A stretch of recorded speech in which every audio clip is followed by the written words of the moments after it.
Hello, you wonderful people, and welcome to another episode of Crime Centric. This being a show where I talk about crime dramas that I watch. For today's episode, I'm going to talk about the latest episode of Bull. So in this episode, we're dealing with Benny's whole situation. What started off, obviously, at the very beginning was all about the fact is, like, what it comes down to is, like, obviously, Benny has that little meeting at the beginning. He's meeting with, his previous boss, played by, I never remember the actor's full name, but I always know his name is Joel. He is, I forgot his character's name, but he's one of the main characters in Hemlock Grove, obviously. Like, he was one of, like, the tech dudes. I think it was, the tech dude of, SVU for a while. But nevertheless, he was his boss, and obviously there's a detective he's meeting with. Oh, they're having fun and games and everything. The conversations start coming up, and obviously there's, like, FBI or, like, some authorities, like, coming towards the restaurant, and, like, you have Paul being like, Benny, we need to get out of here. Let's go. And so it turns out that they were kind of setting him up. It's like, yo, Benny, you should just admit what you did and everything. It's like, because they're blaming him for what happened. Because basically we get a little more of a peek in his whole Hayden Watkins situation. So apparently, like, the evidence, there was no evidence tied to him because they found the bodies and everything, but the bodies were so decayed that there was no evidence to pull from. So basically, they ended up finding a contact lens. In particular, it was Benny who found the contact lens. And basically, they checked it for DNA. Back then, there was 5 points of DNA you needed, and they got 3. There were 5 points of DNA that were checked, and they got 3 of those points, and they matched Hayden. And so I was like, oh, that was enough back then to convict him. But now, after it kind of made a resurgence, now the new point system is like 50 points, and this time only 14 DNA points matched Hayden. So, and because of that whole situation, now he's possibly getting out. Now, what we end up finding out is that things start taking a turn for Benny, because not only are they trying to get Benny for the fact is, remember he brought up the fact before that he had gotten a phone call the night before, like, the trial and everything, to be like, oh yeah, there's some murder somewhere else that kind of fit this whole situation. Because I didn't realize, like, I knew he was a killer, but I didn't realize just how much of a full-blown killer Hayden was. It was like a serial killer level, devil well beyond, like, serial killer level things he was doing. But the fact of the matter is, it's not just that that's going to be thrown at Benny's face. So it's just like, okay, if that's the case, Benny's like, fine, I'll take my lumps. I'll take whatever, like, they'll try to suspend my license or whatever. They do what they got to do. But then it's like, nope, it's not even just about that. They're trying to charge him for tampering with evidence. They want to say that he planted that, contact lens.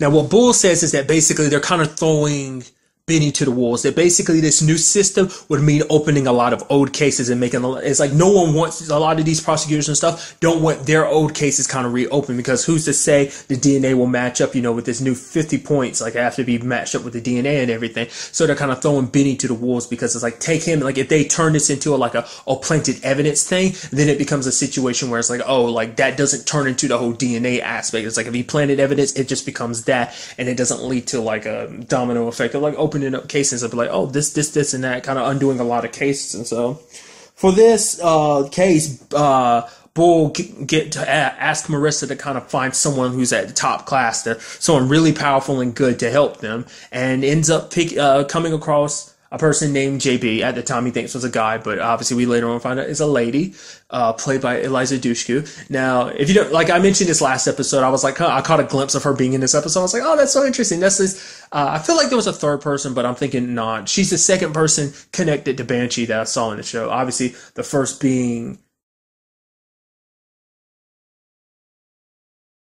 never watched Banshee. She was in the final season of Banshee. She played an FBI agent. But, like, that was where that was just, I mean, for one, I just get excited every time I see her, because I don't see her in a lot of stuff lately, but that's why I was super excited when I saw her in Banshee and then seeing her in this too. I was like, but nevertheless, it's kind of interesting in this episode how, like, her and Bull kind of have this little bit of a flirtatious thing going on, which at the time, Bull's kind of like, I'm sorry I'm being all flirty and everything. It's just like, it's just my way of kind of, like, the therapist side of my brain is like, yeah, it's just me trying to divert my attention from the fact that I'm really worried about Benny. Like, there's even one point during the conversation, like, oh, he's getting all touchy-feely, trying to tell her, like, get her to understand the science behind tact. Which for her is like, no, I believe in hard facts, and the fact of the matter is what, tact doesn't necessarily give off the 100%, like, oh, facts. It's like, this is science, it's a lot of it's speculation. It's like, yeah, like, but at the same time, it's kind of like, when you look, to me, like, it's really hard to say there's 100% facts with science, because a lot of times it feels like, I mean, just the nature of the world, like things are constantly changing. But then again, there are things when it comes to science that are constant, you know, certain behaviors and things that once you analyze it, you can be like, oh yeah, this is a definite, not just a maybe. So I know it gets kind of getting into that whole area. But when he getting all touchy feely and everything, she's like, yeah, I'm gonna kick you so hard in your your nuts that basically your grandfather will feel it. Which to me, I immediately go, why are you getting all touchy feely with her? What about you and Diana? Is that no longer a thing? The last time we left off, it seemed like that was, you know, you were taking the steps of making that something, but maybe that fell through, or maybe it's just him being a little flirty. I mean, I guess it's okay as long as nothing, I mean, it's not okay, but I guess as long as you're not acting upon it, it's fine. But it's like, and she's kind of a force to be reckoned with, because initially she played a very powerful card to be like, okay, Benny, and now you get like, initially, because they wanted to lock him up for like 10 years for the whole tampering of evidence, but it's like, oh yeah, she got that moved off the table, he got a deal. But what it would mean is admitting to guilt, that basically admitting that he tampered with it, that he planted evidence. And for Benny, it's like, no, I'm not going to stand for that. It's like, oh yeah, she's like, the fact is, I'm offering you 10 years, but you're wanting to go to trial anyway. She's like, yeah, you know, taking this offer is better than 10 years. And Benny got super pissed. He was like, not for me, because doing this would mean losing his reputation. It's like, he's not going to, like, it may seem like a small thing to someone else, but Benny, he takes pride in what he does. And the fact is, he doesn't want to be labeled as a guy that like, oh, I tampered with evidence. Like, you know, that will follow him for the rest of his life. You know, everyone will be like, oh, that's that one, you know, prosecutor who planted evidence in the case and stuff like that. Cause it's actually very interesting, because Benny, like prior to this episode, was very conflicted. Like when it came to the whole Hayden situation, it made him conflicted about Hayden himself as well as himself, as in Benny himself. Because Hayden, it made him think like, oh, maybe I got the wrong guy. And then he starts thinking, he even brings it up in the episode. He's like, what if he's like, I was spending so much time worried, like, did I do something wrong? Could I have possibly done wrong that maybe it's something I missed? But it's like, no, I 100% did not do anything wrong. I did everything by the book. And then two, he was like, the fact of the matter is Hayden's guilty. I know it for a fact. Like, it's so interesting because he was so unsure before, because it kind of shaked his world and it shaked his foundation that possibly he might have been wrong. But now he's like, nope, 100% guaranteed. Like I said, because they never really brought up too much in the past his crime. It wasn't until this episode we really found out that he was like a terrible, terrible human being. So we never actually got to meet him. So I thought it was a situation where it's like, oh, not necessarily mild-mannered crime. Obviously, this is like a big scale crime for all his victims and stuff like that. But I thought it was like a small enough crime where it's like, I don't know how to put it. Like, cause I feel like if I say it any other way, I'm just gonna leave it at that. Like, I didn't think it was going to be as vast as it was, the charges against him and like the particular, case he was dealing with. So, but initially, you had, Bull obviously being like, yeah, we're going to trial. He's like, if Benny wants to go to trial, it's like, I want to go to trial too. But JP, she didn't want to, because she gets a little pissed because like the deal initially was like, obviously she helps out Bull, and then Bull will end up like kind of giving her access to Tack like he does later on in the episode. Like she just wants to get a glimpse at it. Now what that's all about, I don't know. Because obviously like, she's kind of a fixer, and obviously she brought it up with Benny. Like, what she got so pissed about is the fact that she played one of her trump cards. Like, she had to put in, like, she used whatever dirt she had or whatever it was that she had, she wasted it on Benny just for him to want to go to trial. And she's like, I wasted this opportunity to get him a good deal, and he doesn't even take it. But, now, what she does with the whole Tack thing, I'm very curious to see. Obviously, like, Bull wants to see her work, and she wants to see him work, just from a professional standpoint. But at the same time, it also, like I said, with the whole flirtatious thing, where she kind of sets the ground rules and is like, yeah, there's nothing here. It's like, I'm here just to help Benny. And like I said earlier, he's just talking about like, oh, like, the flirting wasn't real, which I feel like it is. Because even Benny calls him out on it. It's like, everyone can see the way you're constantly looking at her like that. So it's like, there's something there. So, possibly. But, I mean, we'll see.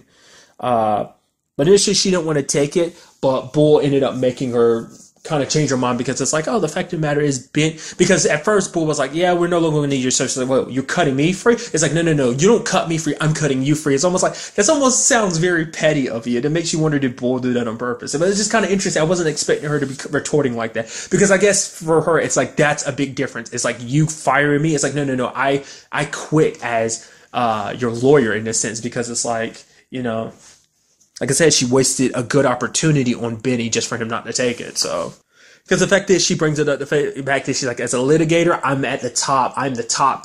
I'm to the point that I walk in and people are afraid to go up against me in the courtroom. which, Bull kind of convinces her to kind of work for Benny, and, well, him and Benny. And then she's like, okay, I'll do this one case for you, and for me, you have to do 3. So, I mean, by the time the end of the episode comes, like, she ends up bringing up the fact that, well, Bull brings up the fact that it's like, oh yeah, I doubt we're done with her. It's like, no, I highly doubt we are, because, I mean, I didn't really see too much in the next episode, but I'm pretty sure I caught a glimpse of her, so it's like, should have known this story wasn't over. I actually thought this case wasn't going to be confined to one episode. I don't think that's come up before. Like, every case has just been a one-off episode, but I was just, with how much time was left and everything, I was expecting it to be a lot more, like, to it. But what we ended up finding out during the case, kind of really quickly bringing it up, is that the detective that Benny was friends with, who was actually telling him, is like, yo, Benny, you should just say, you're apologizing and everything. It's like, for him, it's like, yeah, Benny, you would have gotten out of this scot-free. You wouldn't have had to go to jail or anything. All you had to do was apologize. But the fact of the matter is, it's not the point. Because for Benny, it's the principle of the matter. This is putting his work ethic, his job on, like, like saying like, oh, he's not good at his job. It's like, and he crosses whatever line he needs to get the job done, which is like, no, that's not what this is about. Like, he wants to set the record straight. He doesn't want to be labeled as a guy who tampered with evidence and stuff like that, planted evidence in particular. And so it turns out that this cop is actually the one who did, because basically they actually got Hayden to admit to what he did. But basically the way Benny puts it is like, it was a calculated move on Hayden's part. He got the young detective super pissed. The young detective attacked him, got him to confess, coercing a confession out of him. They found the bodies, but then later on the next day he ends up recanting his statement. So basically undoing everything they did, and now everything they discovered up to that point can no longer be used in court, because obviously there was recordings and stuff of it. So it's like, yeah, he was coerced into that, because that's how it makes sense. But at the same time, it's like, it sucks that that's how the law works, where it's like someone could be like, oh yeah, I was coerced into doing something, but even though you admitted some information that led to some bodies being found, it's like, yeah, within the court system, like, obviously, I mean, there's the whole legal system for a reason. There are checks and balances put into it to make sure, like, there are laws in place, they have to be followed. But it's like, it's so weird to me that that's such a thing, but I mean, it works, because at least this way, it's like, in case someone's innocent is kind of put in that position, it's like they're kind of looked after. But at the same time, it's like, he's guilty as sin, because the fact is he pointed out where the bodies were and everything. So, I don't know. I mean, but luckily, because the way JP put it, because it's like, because basically how Benny ended up finding that contact lens in the first place is because he went back to the crime scene. Like, there had been so much, obviously, the evidence and stuff, being thrown out, like, they were kind of back to square one. They were even worse off, actually. It was just a trial. Like, there's just a lot of pressure. It's just a lot of things kind of going off at the same time that was just kind of, like, just Benny just needed something. And when he went back to the apartment, just checking it by himself, he just needed something. He didn't know why he was there or what he was going to do, but he just needed something, to kind of do this trial. And so when he was about to get down, he got down on his knees and was about to pray, he ended up catching a glint of that contact lens, which we later on find out is planted by that cop, because he was like, this guy got away with it. And it's like, he saw a contact lens on one of the bodies. He ended up inadvertently touching it with his finger. So he kind of put Benny in a situation to, because it's like I said, Benny thought of him as a friend, and it's like, you kind of put me in this position, kind of like, because he'd already made it seem like Benny already wasn't part of it anyway. Like, he knew Benny didn't plant the evidence, but the fact of the matter is, he's telling Benny just to say, he was guilty anyway. He's like, yeah, I wish you had just said. I guess for him, because it's like, at least Benny would have had an out. In his case, he doesn't have an out. He'll have to serve time for tampering with, planting the evidence. Which also about that guy that was Benny's ex-boss, I would say F-boss. And the reason why I said that was like, his ex-boss, I wonder, did Benny feel good kind of giving him the middle finger? Like, because like I said, like, everything was kind of pointed to put Benny in that position, like, oh, he was guilty, when in actuality he wasn't. So it's like, because at the end of the day, it's even something he brought up too. Like, it's like, because at the end of the day, like, if Hayden got out, he could sue the entire city, like, oh, you falsely imprisoned me and everything. It's like, even though he's guilty of sin, and, at least in Benny's mind. And it's like, even with that being the case, it's like, and everyone knowing that, they rather kind of put all this stuff on me, even though I didn't plant any evidence. They're still going to try and pin that on me, just because it's more it's the lesser of the problems for them. It's like they'll feel a lot better with the potential, like having to pay out like a crap ton of money. Because even then, like within the law system, like his legal works of trying to sue for all that money and stuff like that would take years and stuff like that. So it's a problem years down the road that I guess in their mind, it's like obviously he'll get caught up in a lot of loopholes and red tapes with the legal aspect of things. Plus, like it might not even be their problems years from now. So that's a much better win than letting Benny off with this whole situation. So it's like, I wonder, did he truly believe that Benny really did do it? Because the fact is, Benny brings it up. It's like, yeah, everyone was 100% okay with the evidence and stuff back then, but it's only turning into a problem now. Like I said, with Bull saying like the whole 50 matches that need to be matched up thing, you know, so. Overall, a very good episode. I'm very interested, like I said, I'm very interested to see where the next episode goes down. Next episode is the second to last episode, if I was reading things correctly. So, very curious to see what goes down next episode, especially if they're crossing paths with JP again. Like, under what circumstances are these going to be the 3 cases that Bull has to deal with her? Also, like, once again, like, what's going to happen between him and her? It's like, I mean, like, it's just like they already set up the whole Diana situation, but it's like, I mean, maybe this is leading to some stuff that's going to deal with Bull's personal life, which we've touched on a little bit here and there. We've kind of had a little bit of stuff personal to everyone kind of pop up so far in the show. It's like the only person we haven't really had too much personal stuff is Bull. So maybe that'll pop up next episode, or very least the season finale. Like I said, I was pretty sure that this episode was going to be more than just one episode, but maybe in a way you can think of it like that. With if things kind of play out a certain way, it'd be like, okay, this is like part 1 of that episode dealing with JP, and now we have the next episode where we're partnered up with JP, possibly. Like I said, we'll just kind of have to wait and see where everything goes from here. So luckily everything worked out for Benny. That's all. I'm glad.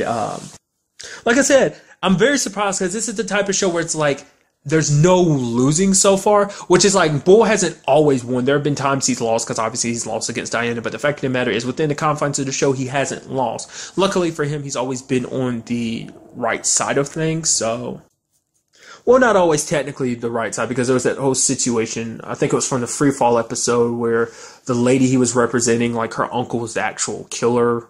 So that whole situation, and so there's murky areas. So obviously, so you know, it's actually kind of interesting that in this episode, I feel like this wasn't an episode where you got a lot of the other team involved. It was mainly like JP, Bull, and obviously Benny like involved. Obviously, the other team of members of TAC were there, but it's like no one was really hands-on when it came to the case necessarily. If they were, it was more like more off-screen type of thing. So that was just kind of interesting to me. So.